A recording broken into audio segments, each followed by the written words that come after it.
Bugün Azərbaycanda anım günüdür. Bütün Azərbaycan xalqı şəhidlərimizin əziz xatirəsini yad edir. Bu günə görə biz onlara borçluyuq. Bu həqiqətdir.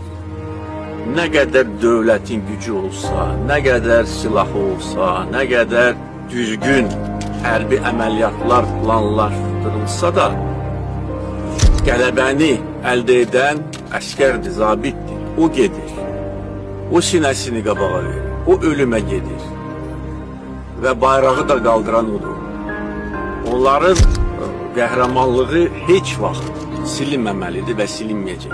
Biz buradayıq, siz buradasınız və nə qədər acı olsa da onların yaxınları üçün, doğmaları üçün bir təsəlli var.